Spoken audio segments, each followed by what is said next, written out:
In other words, provinces Bombay and NWFP, it was also be able for ministries with the help of small minorities.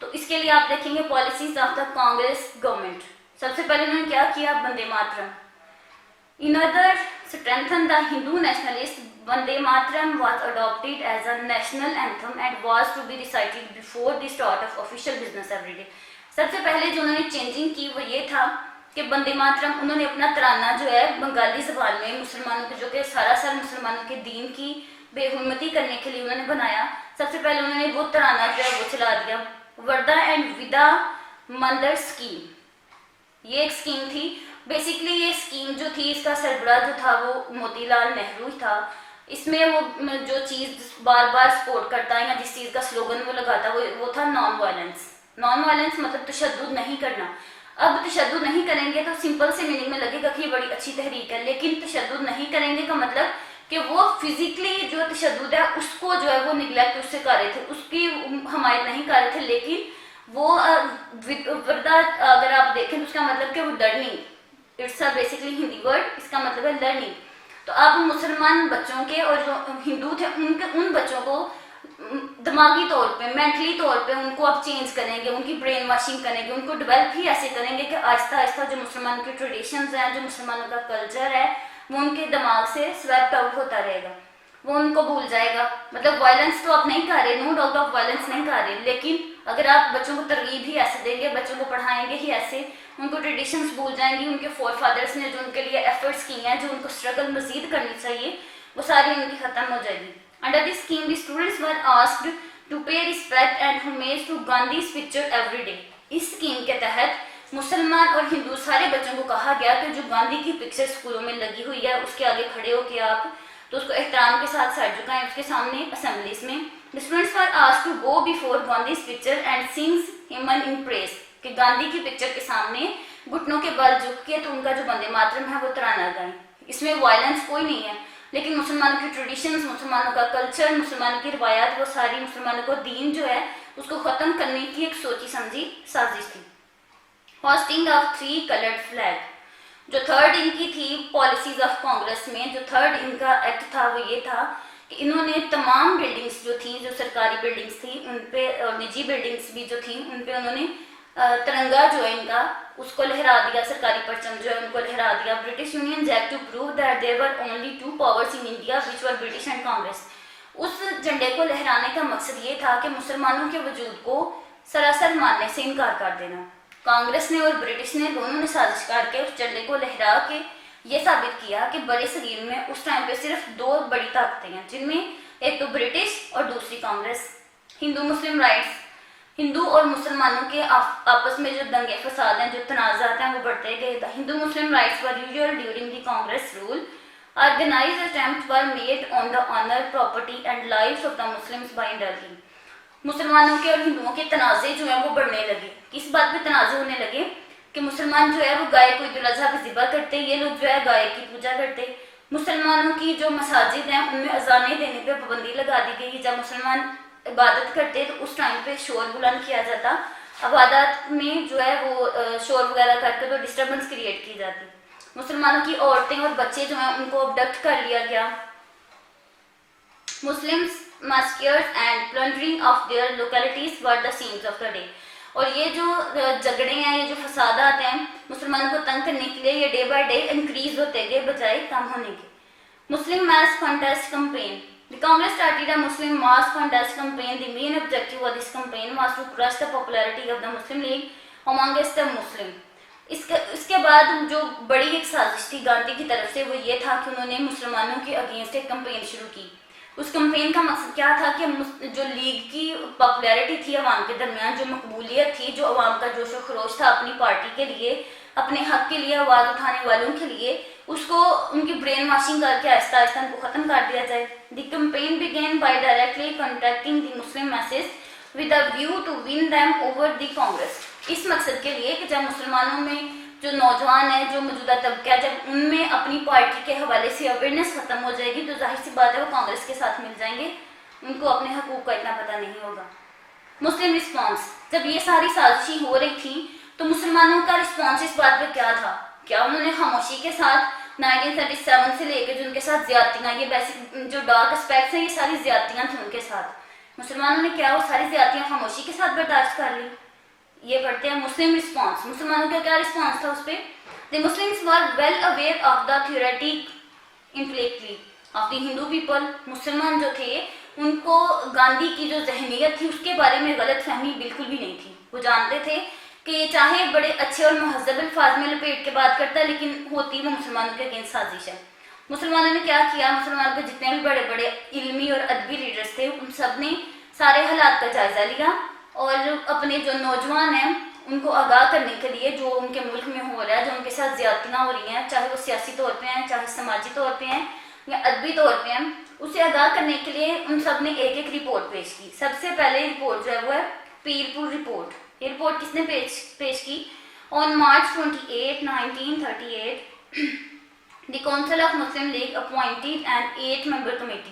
یہ 8 members کی ایک committee تھی جس کو preside کر رہے تھے راجہ سید محمد مہدی آف پیرپور. انہوں نے رپورٹ پیش کی. اس رپورٹ میں انہوں نے بتایا کہ try to dig out the cruelties of the Congress ministries, جس میں انہوں نے خاص طور پہ ہندو مسلم جو فسادات ہیں ان کو ہائی لائٹ کیا، ان کی جو زیادتیاں تھیں مسلمانوں کے ساتھ ان کو بتایا. Report to cup the Congress support. اور اس رپورٹ کو دیکھتے ہوئے کانگریس جو تھی جو چھپ چھپ کے مسلمانوں پہ بات کر رہی تھی وہ بالکل سامنے آ کے مسلمانوں کی اگینسٹ ہوگی، ان کی رائول ہوگی. دی شریف رپورٹ مارچ 1939. دوسری جو رپورٹ پیش کی وہ شریف رپورٹ 1939 کے نام سے جانی جاتی ہے. The MI deputed Mr. Sharif with members to investigate the injustice under the dictatorial rule of Hindus. The report mainly collected of the fact concentrating ill treatment. Us report میں کیا بتایا گیا؟ ہندوؤں کا ill treatment، ان کا جو برا رویہ تھا مسلمانوں کے ساتھ، ان کا استحصال تھا مسلمانوں کا، اس چیز کو واضح کیا گیا. تیسری رپورٹ جو پیش کی گئی دی فضل الحق رپورٹ تھی، دسمبر 1939 میں پیش کی گئی. ابھی فضل الحق published a pamphlet entitled Muslim Suffering Under the Rule of Congress and made many alarming revelations. انہوں نے مسلمانوں کی سماجی، سیاسی، ہر طرح سے استحصال کی رپورٹ جو ہے وہ پیش کی. انہوں نے پمفلیٹ جو ہیں وہ بنائی اور مسلمانوں میں گھر گھر جا کے تو وہ تقسیم کیے اسٹوڈنٹس کی ہیلپ کے ساتھ. All the reports describes the Congress government as an attempt to create Hindu Raj.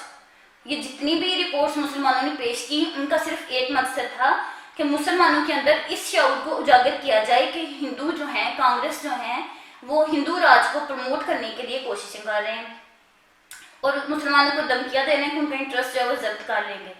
In reports کو دیکھنے کے بعد کیا اثر ہوا؟ کیا مسلمان آگاہ ہو گئے؟ کیا ان کو اپنے حقوق کے بارے میں پتہ چل گیا؟ مسلم لیگ ایکٹیویزم. اتنی رپورٹس دینے کے بعد اور مسلمانوں کو جھنجھوڑنے کے بعد دی مسلم لیڈرز شیڈ اے شارپ کرٹیسزم آن دا کانگریس پالیسیز. تو مسلمان جو ہیں انہوں نے بہت کرٹیسائز کیا کانگریس کو.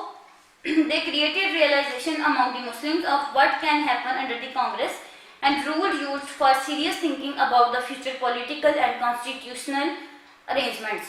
اب مسلمان جو ہیں حقیقی طور پہ، پولیٹیکل طور پہ بھی اور سوشل طور پہ بھی، کانسٹیٹیوشنلی طور پہ بھی جو ہے فکر مند ہو گئے تھے کہ ان کا اس ملک میں رہتے ہوئے اتنی زیادتیاں برداشت کرتے ہوئے اور اس طرح سے چپ رہتے ہوئے ان کا فیوچر کیا ہوگا؟ کیا وہ ہمیشہ اسی طرح رہیں گے؟ کیا وہ اپنے دین کو اسی طرح سے تباہ و برباد ہوتے دیکھتے رہیں گے یا زیادتیاں اسی طرح برداشت کرتے رہیں گے؟ End of Congress rule. جب مسلمان آگاہ ہو گئے ہیں ان کے ساتھ زیادتیاں ہو رہی ہیں تو وہ کیا کریں گے؟ End of Congress rule. تو کانگریس کا رول جو ہے وہ ختم ہو جائے گا. The second world war begin 1939. آپ لوگوں نے دیکھ لیا کہ پہلے الیکشن ہوا ہے. الیکشن میں کیا ہوا ہے؟ کانگریس نے بھاری اکثریت کے ساتھ ون کیا. اس کے بعد مسلمانوں کے پاس جو اپنی اکثریت تھی وہ بھی ختم ہوگی. کانگریس نے حکومت میں آنے کے بعد مسلمانوں کے ساتھ کیا زیادتیاں کی اور ان زیادتیوں کے بعد مسلمانوں نے جواب میں کیا ان کو کہا. مسلمانوں کے جو لیڈرز ہیں انہوں نے اپنی عوام کو کیسے بیدار کیا اور کانگریس کا جو اینڈ ہے ان کا جو رول ہے، ان کا جو دور حکومت ہے وہ ختم کیسے ہوا.